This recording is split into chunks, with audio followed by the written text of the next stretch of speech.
तो आज हम एक ऐसी वायरल भूतिया कहानी की बात करने वाले हैं जिसे साहिल नाम के एक शख्स ने शेयर किया था।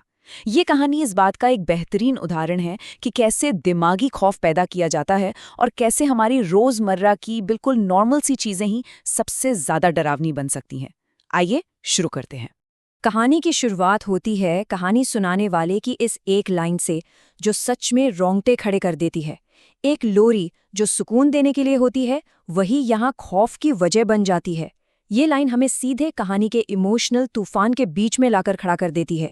तो कहानी है 4 दोस्तों की, साहिल, चिराग, अरुण और समय। ये लोग मनाली की ट्रिप पर निकले हैं।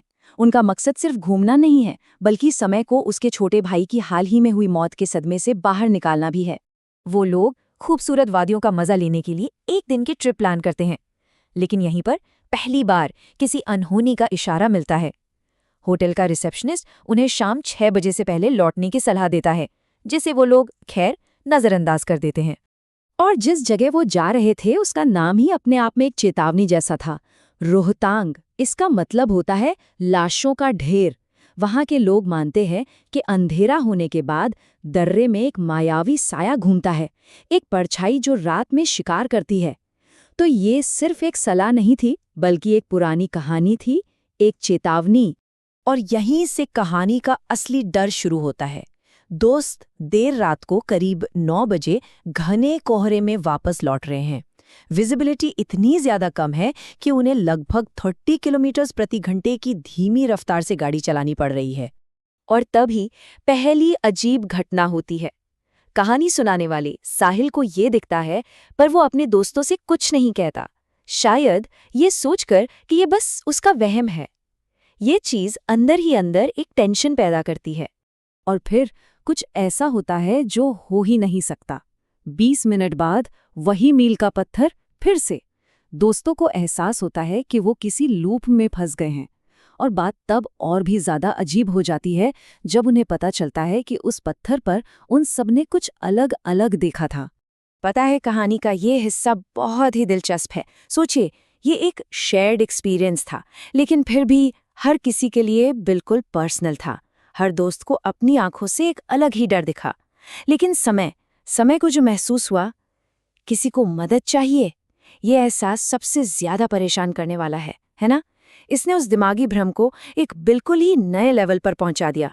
वो 28 किलोमीटर वाला पत्थर जब तीसरी बार दिखा तो उसके बाद ड्राइवर अरुण को कुछ और दिखा, और उसने घबराहट में एक ऐसी चेतावनी दी जिसने कहानी का टेंशन और बढ़ा दिया। अरुण की ये डरावनी लाइन, इसने सब कुछ बदल दिया। अब ये सिर्फ कोई रहस्यमयी चीज नहीं थी जो दूर थी, अब ये एक असल खतरा था जो ठीक उनकी कार के बगल में था। इस वक्त कार की रफ्तार 40 किलोमीटर प्रति घंटा है। ये कोई मामूली बात नहीं है, क्योंकि ये उस नामुमकिन नज़ारे को और भी ज्यादा खौफनाक बना देती है जो वो देख रहे थे। ये दिखाता है कि डर कैसे पैदा किया जाता है। उस लड़के की हालत, उसके फटे कपड़े, चोटें और साथ में उसका वो अजीब तरीके से चलना, ये सब मिलकर एक दिल दहला देने वाला पल बनाते हैं। कोई इतनी तेज रफ्तार से चल कैसे सकता है? और ये एक बहुत बड़ा टर्निंग पॉइंट है। समय का वो अजीब सा रिएक्शन ये बताता है कि उसके और उस साये के बीच एक कनेक्शन बन गया है। ये सिर्फ एक डरावनी मुठभेड़ नहीं है, ये एक तरह का निमंत्रण है। जैसे तैसे दोस्त रात के 2 बजे से ठीक पहले होटल वापस पहुंच जाते हैं। सब डरे हुए हैं लेकिन सुरक्षित हैं। वो तय करते हैं कि सुबह इस बारे में बात करेंगे, लेकिन रात अभी खत्म नहीं हुई थी। और फिर कहानी अपने क्लाइमैक्स पर पहुंचती है। सबसे पहले तो वही लोरी वो वापस आती है, फिर शीशे में समय का वो भयानक सा अक्स दिखाई देता है, और आखिर में वो एक ऐसा सवाल पूछता है जो इस बात को पक्का कर देता है कि हाँ, समय पर किसी चीज का कब्जा हो चुका है। ये एक पल के लिए बिल्कुल दिमाग सुन कर देने वाला खौफ है। अगली सुबह दोस्त समय को मदद के लिए एक लोकल पंडित के पास ले जाते हैं। आखिरकार वो उस होटल रिसेप्शनिस्ट की चेतावनियों को गंभीरता से लेते हैं। पंडित जो बताता है वो कहानी को एक अलौकिक मोड़ देता है। वो कहता है कि उस आत्मा ने समय के दुख और कमजोरी का फायदा उठाया। झाड़ फूक और उसके बाद हुई वो काली उल्टी, ये इस बात का संकेत थे कि वो आत्मा शरीर से निकल गई है और फौरी तौर पर खतरा टल गया। भले ही वो अलौकिक घटना खत्म हो गई हो, लेकिन उसका दिमागी असर कहानी सुनाने वाले के लिए अब भी बाकी है। समय तो ठीक हो गया, लेकिन साहिल उस रात की यादों में हमेशा के लिए कैद हो गया है। डर का असली निशान शायद यही होता है। लेकिन ये कहानी हमें एक बहुत परेशान करने वाले सवाल के साथ छोड़ जाती है, और यही इसकी सबसे दुखद पहेली है।